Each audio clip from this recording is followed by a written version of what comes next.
Hello everybody, this is part 2 of the Thresh guide. If you want to see part 1, the link is in the description below. In this game I'm going to commentate on the ways and thoughts that I may help you make good decisions when you're in game. So this game you see we've got Anivia, Zed, Varus, Thresh, myself and Jarvan against TF, Irelia, Riven, Sivir and Taric. Obviously Botlane, Varus and Thresh versus Sivir and Taric. Ask yourself the question when you join a game, who do I need to watch out for this game? Well, you've got Riven, quite a high mobility ganker. You need to watch out for him, so keep the wards up. And then if you look as well, we have TF on their team. Now when TF is level 6, he's going to come and try and gank bot. His first 2 ganks can really change the lane and game. So you need to be warding and be very cautious of when TF's coming down. Try not to push the lane, things like that. So, get into the bot lane. What do? Well, grab golems if you're on the bot side. Reason why, you hit level 2 faster than your enemy and you could engage and make a play if everything is right. Never engage if you don't know where the jungler is and where their mid is. Collect souls when you get into lane.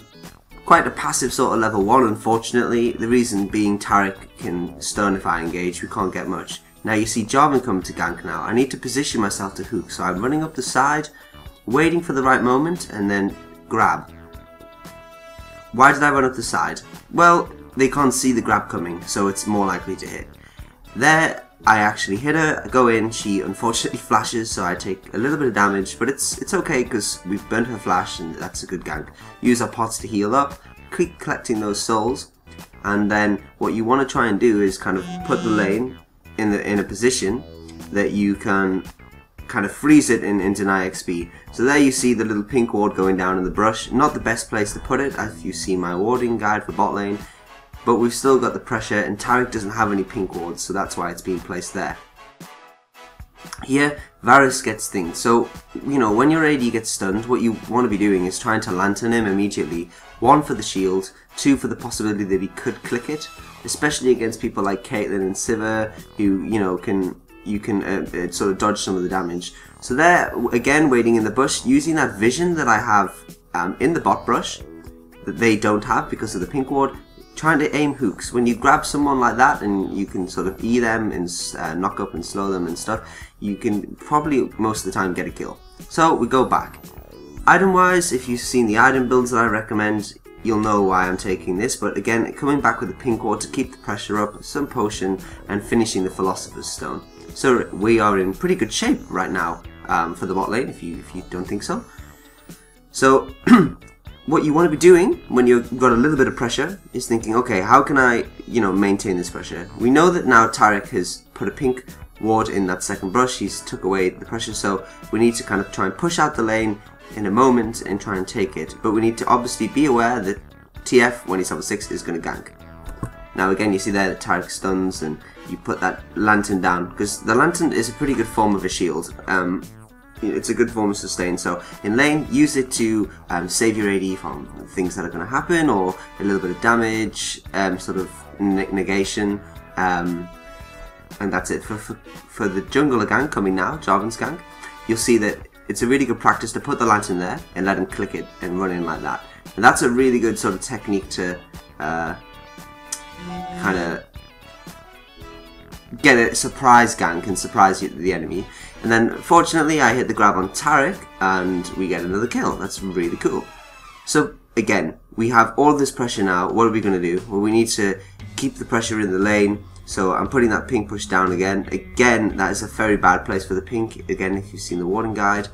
And putting the ward in the mid lane, because we know now that TF is going to be level 6 very shortly. He's going to be coming bot lane and he's going to hurt. And I hate TF ganks. I personally would ban him if I had the choice.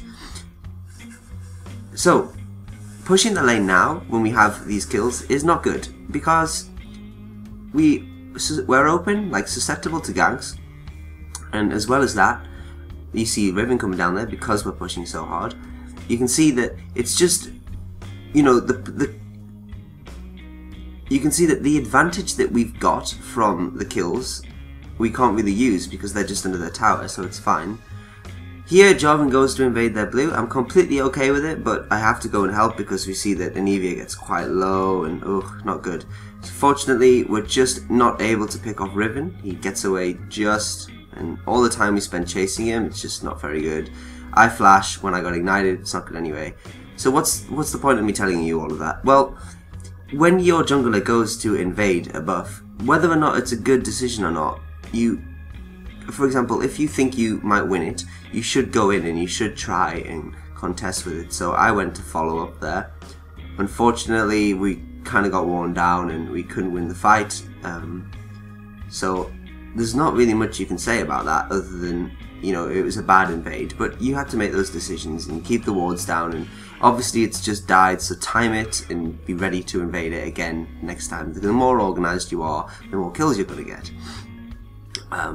So yeah, grab last hits when you can, and that's about it. I can't say much more for the laning phase, because it really is this simple. You know, if you hit some hooks and you get an advantage early, it's really cool. Hope everyone's got something to drink and something to eat. I have a sandwich because I'm, well, pretty hungry. You might hear me nibbling on that shortly, and a lot of water because we had some alcohol last night. So we're getting on to 10 minutes in game. And this is kind of when you expect TF to be putting a lot of pressure on the map.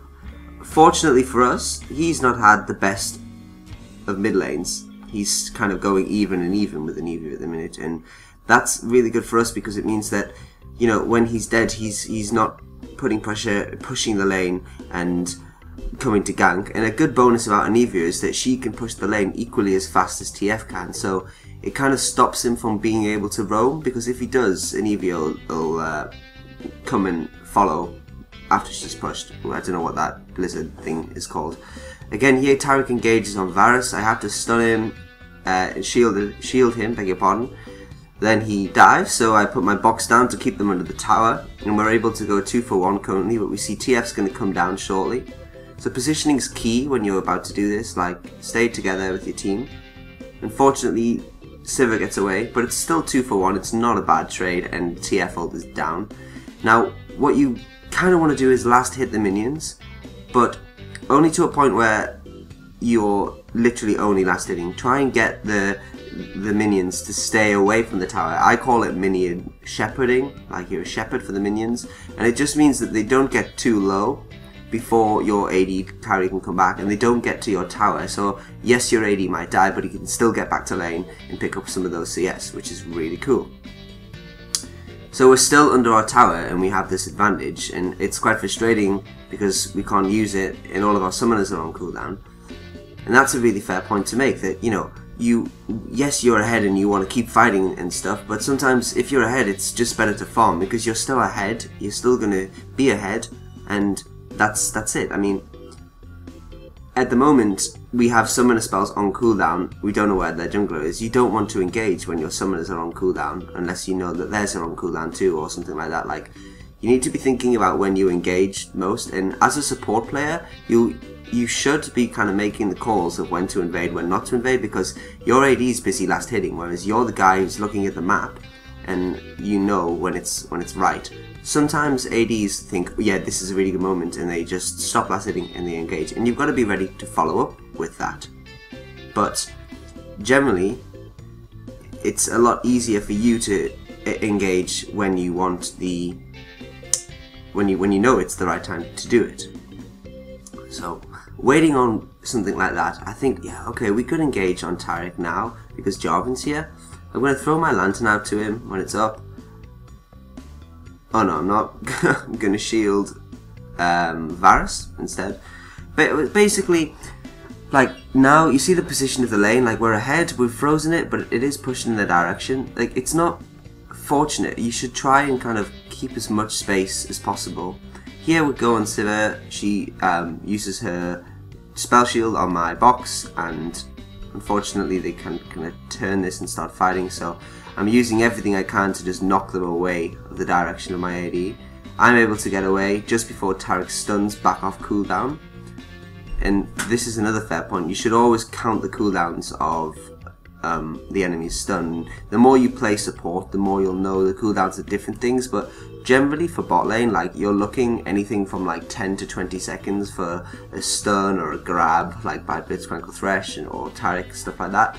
So you kind of want to be counting in your head or looking or just making a rough thing when you know that you're going to be fighting properly, like when is this next spell back up, and having kind of good awareness of what spells and what cooldowns are can help you win, because it can make you decide, okay, should I go back in and fight now, or should I go out? Even though I've got more HP, his, you know, really cool W spell is going to be up in a minute, something like that.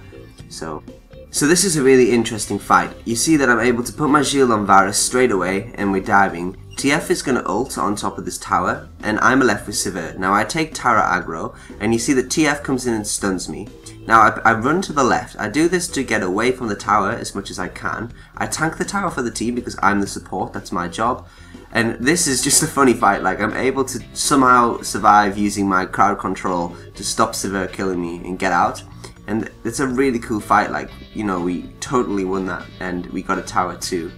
So you can kind of, the advantage of tanking a tower as support, if you can do it, is that, you know, you're not the damage dealer, you're just kind of the guy trying to make the engages and stuff, and if you can just back off and go quickly base, your AD can still stay in lane and take the CS, despite the fact that you just dived because you tried to tank all the damage. Here we pick up Drake at about 1950, and for those who don't know, the Drake timer is 6 minutes. Always time it and get your team organized and tell them like 2 minutes before it's coming up, 1 minute before it's coming up, and 30 seconds, and just make sure they're aware of when it's coming. And you can even help by like asking for some assistance to go and ward their jungle aggressively and put the pink wards down, and check out the warding guide for kind of instructions on where to ward, and that'll be in the description below as well. And like by having these wards down and timing all these objectives and being like organized, you can kind of see yourself as like the team captain of a team, because you're basically telling everyone where to go and when, and being organized and kind of being aware of stuff like that is really beneficial to have like underneath like a good group of players, because a lot of the time they're just farming.